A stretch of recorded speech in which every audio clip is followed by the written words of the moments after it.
Dans la nature, les corps interagissent entre eux grâce à tout un tas de phénomènes. Ici, pour débuter notre chapitre de magnétostatique, nous allons prendre l'exemple de l'aimant. On peut voir l'aimant comme un dipôle magnétique, muni d'un pôle nord et d'un pôle sud. Deux aimants mis en présence l'un de l'autre s'attirent lorsqu'ils ont la même orientation ou bien se repoussent s'ils sont d'orientation opposée. Il a ainsi le même comportement qu'un dipôle électrique. Voir l'aimant en dipôle magnétique nous permet de mieux le comparer à un dipôle électrique.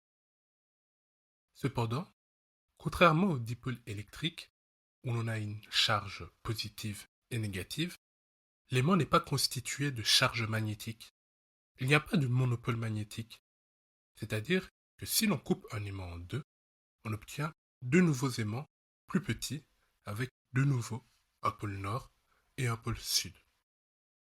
Soit, on ne peut pas isoler le pôle nord du pôle sud, c'est-à-dire avoir un objet étant un monopôle magnétique.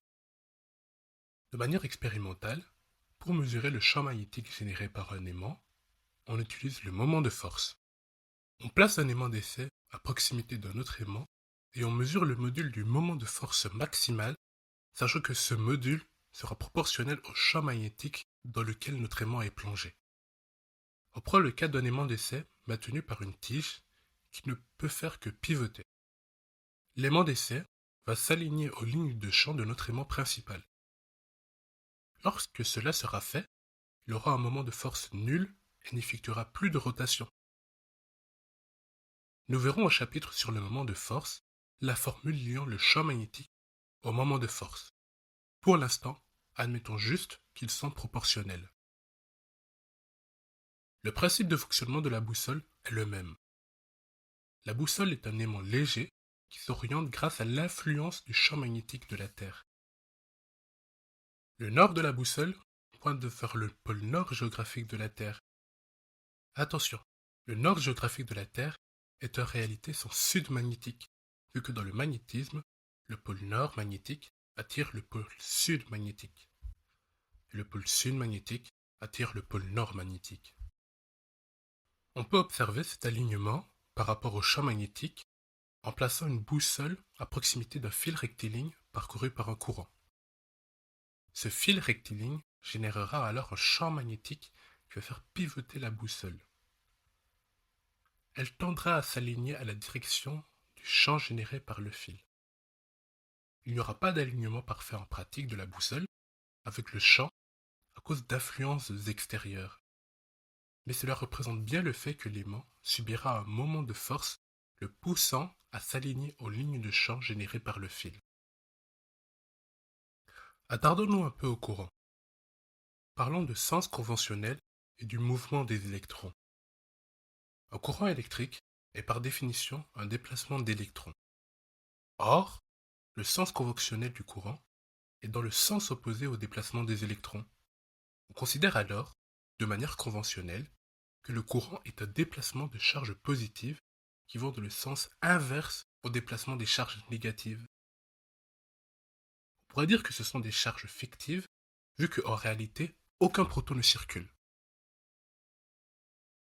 Ainsi, je représenterai le courant électrique en rouge pour bien vous faire comprendre que le sens conventionnel du courant, que l'on utilise dans tous nos raisonnements, est dans le sens opposé au déplacement des électrons, c'est-à-dire qu'il est dans le sens opposé au courant réel.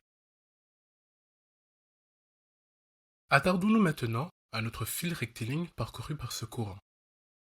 On admet comme simplification que le fil est infiniment mince et long pour ne pas devoir prendre en compte la position des électrons dans ce fil et le champ magnétique sur ses bords.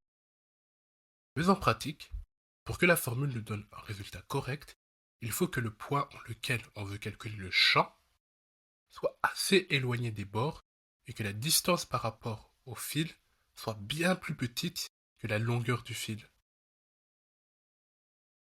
Pour cela, on compare la longueur et le rayon du fil à la distance entre le fil et le point de calcul du champ magnétique. Ainsi, on prend des échelles qui nous permettent de négliger certaines mesures, comme la mesure du rayon du fil. Vu que le fil est infiniment mince, le déplacement des électrons, ou plutôt des protons, se fait sur une ligne droite. Ainsi, pour calculer la distance r, c'est plus facile. La source du champ magnétique est un courant, ou plutôt le déplacement d'électrons. Pour déterminer la formule nous permettant de calculer le champ magnétique généré par un fil rectiligne, infiniment mince et long, on a pu déterminer, grâce au moment de force notamment, que le champ généré par ce fil est proportionnel au courant le parcourant.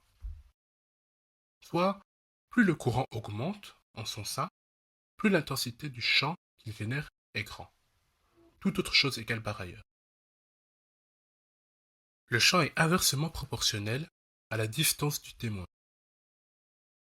Plus le témoin est loin du générateur du champ, c'est-à-dire plus la distance r est grande, plus le module du champ qui sera exercé dessus sera petit. Le témoin est l'élément sur lequel on veut calculer le module du champ magnétique. Ainsi, on a le champ magnétique généré par le fil qui est proportionnel au courant qui le traverse et inversement proportionnel à la distance le séparant de son générateur.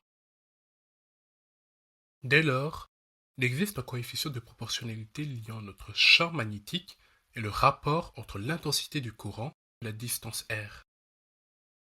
On introduit la constante μ0 sur 2π comme coefficient de proportionnalité. μ0 est appelé la perméabilité du vide.